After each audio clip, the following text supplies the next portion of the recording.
messenger, Allah, La ilaha illallah. I don't know why I did that. Maybe it's just to break the ice. The Dean Show is about to show you somebody's bridge to faith. We're right here on the yacht, here in the marina of, I'll get you the whole story about it just right now from our guest, our special guest today, Jibril. Salam alaikum. Kif alak, how are you? Alhamdulillah. Tell us your name. My name is Jibril Mason. Jibril Mason. But I think you changed your name. My name was Eric Mason. Eric became a Jibril. Islam, yes, and I became Gabriel.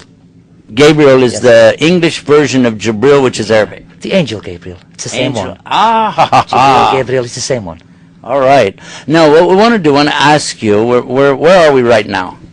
We're at Marsa Ahlam in North Abor, Jeddah. It's a marina built by His Highness Prince Abdullah bin Saud, bin Abdulaziz Al Saud, the owner. On this marina, we have restaurants, recreation facilities. We bring many overseas guests diving with us in a company that is owned by His Highness called Dream Divers. Dream Divers. Yes, sir. Okay, now let's come to something that I'm sure our audience are really puzzled about. You have a British accent, yet you're here in Arabia, and you're saying some Arabic words. You have an Arabic name. What's going on with all of that? Well, when I was younger in Nigeria, my mother's Italian, a Catholic. My father was a British Protestant. They met post-war and had 4 children. I was one of them, the youngest boy. And then my father was working for the Nigerian government for many, many years. And we were with our parents, and I saw that many of my father's workers were Muslims, Hausa people from the north. These are the Hausa people. The Hausa people, indeed. Okay. And being younger, more impressionable, I wondered, why are all the security, why are all the truck drivers, why are all the helpers Muslims? And my father said, because they're good people, you can trust them. So then So he was saying, wait a minute, hold it, the media today is saying the opposite, saying Muslims are bad people, you can't trust them, and your father was saying they're good people, you can trust them. There's another misconception being cleared up right away. My son was born in Saudi Arabia. He's now at university in England.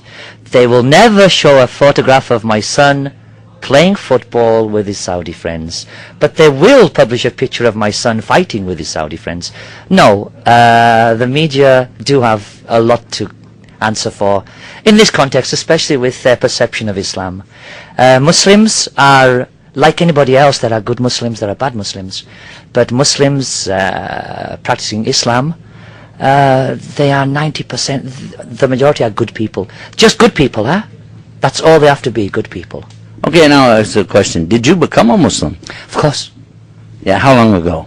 Oh, 5 years, 6 years. 5 or 6 years ago? 6 years I reverted to Islam.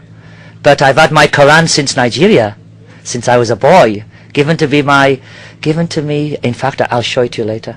It's in my car. Okay, we're going to hold you to that. We're going to get to see the Quran, the original one. I never travel without it. What took you so long to decide to be a Muslim? Because I wanted to revert to Islam for me, not for anything else, just for me and my God. And it came a time when there was no option, there was no choice. It was to revert to Islam, to the one God, the only God. I mean, God doesn't sit at a table with 20 different color telephones, huh? You know, I'm speaking to a Muslim, I'm speaking to a Buddhist. There is only one God. And alhamdulillah, Allah is the God. And Muhammad is the messenger of God. That's it. So that's why I joined Islam. Okay, now what happened after you came to Islam? Did people think you were crazy? Some couldn't believe it. Many, even I find it difficult. Many accepted it. Many accepted it right off. Many who've been here a while understand that Islam is it's a fine road to take. It's not the winding path, huh? Many people did accept it right away. Some no, some said, Eric, how can you be a Muslim? You wear shorts, your hair is long, you say dude at occasion. But Muslims are people, like anybody else.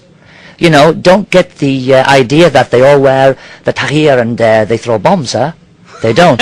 They don't, huh? This is the exception to the rule.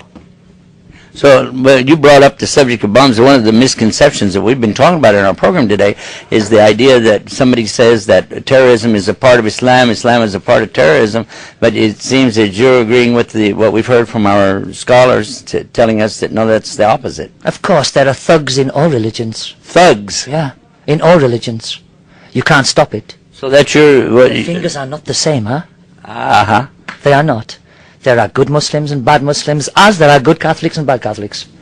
But no. Islam is not. So you're saying anybody throwing bombs is a thug? I say anybody harming innocents are thugs. Yes, that's not what Islam's about. It's not about killing people. It's not. It's about discourse, about understanding. And that's what we have here in Saudi Arabia. It's a wonderful, a very fine country. It really is. Or I wouldn't be here for 36 years. I'd have left 30 years ago. How do you like being a Muslim? It's great. I love it. It makes you, what do they say in America, laid back? Laid back? Yeah. It is. It's, the problem with the West is Islam's a brotherhood. You're a brother, he's a brother, she's a sister. If you harm someone's brother, the rest will protect them, huh? That's the problem. They don't understand that. If you hurt one, you hurt all. No, it's a brotherhood. It really is. It really is, and it's very nice to know that. Okay, I've got another question for you. 5 years you've been Muslim now. Have you you're here in Jeddah right now in Saudi Arabia, which is the seaport not far from Mecca. Sure. The place where they have the holy pilgrimage, they call it what? Sure. What do they call that?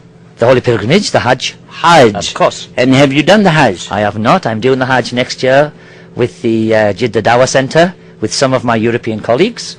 We've all got together and we all want to do it together. All different nationalities, Americans, Germans, French, Italians, British. What if we join you? Oh, more than welcome.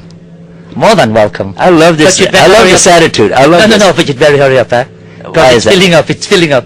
I've booked already. Ah. So you'd better hurry up. Otherwise, you're not going to get in there. Okay. But I've done Umrah twice on the 27th Ramadan, which is very nice. I visited the Prophet's Mosque in Medina, which is also... I think you're going to Medina when? Tomorrow? We're on our way today. You're on your way today? Alhamdulillah, you will love it. Give us some advice. Some Advice. advice. Be a good person. It doesn't take much. Read the Quran. Get yourself a copy of this book. It's a book of wisdom. It really is a book of wisdom. It's a book of ways, huh? But don't have to wait 35 years. No, not like me. Go there when go there younger. But no. When you're more mature, you understand it better. Really, yeah. That's the way it is. There's no pressure. There's nothing. Nobody in this country told me become a Muslim. Become a Muslim. Nobody. That's what I like about it. The choice is yours. The choice is yours.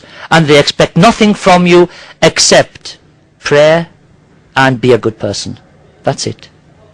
Words of wisdom. We really enjoyed that. Alhamdulillah, I'm glad you can say that, because I'm Yes. not a learned person. Yeah, well, Thank you. these are good words to live by. Thank you. Yeah, it's not difficult. Islam is not difficult. It's common sense. Why do you bathe 5 times a day before prayer? Because you're sweating, you're in the country, and you're all together in the communion. Why? It's common sense. Don't eat pork. Why? It's a dangerous meat. Don't drink alcohol. It makes your mind wild. You do stupid things. You know the story about the bad lady, yeah? She said to the guy, sleep with me. No, kill my child. He said, no. She said, well, come to the bar and have a drink. No, come to the bar and have a drink. He had a drink. He said, have another one. He had another one. Have another one. He had another one. He said, kill my child. His mind was sick, he killed the child. No, it's common sense.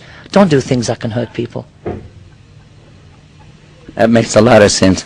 We're very happy to have you on the program and look forward to more in the future. You're more than welcome, sir. Jazakallah khair. And we're looking forward to a chance to be together Inshallah, again. yes, please, come next year. Yes. But book now. Book now. It's filling up. More good advice. Get your name Book on the list. now. Get your name on the list Yeah. to go out and have a good time and do some deep sea diving. Sure. And don't forget to get your name on the list to be amongst those who enter Jannah, the paradise, by doing what? Accepting the truth of La ilaha illallah. There's none to worship except Allah, and Muhammad is his messenger. All of that from right here on the Deen Show and the Bridge to Faith. Till next time, I'm Yusuf Estes, reminding myself and you about the peace. Assalamu alaikum rahmatullah.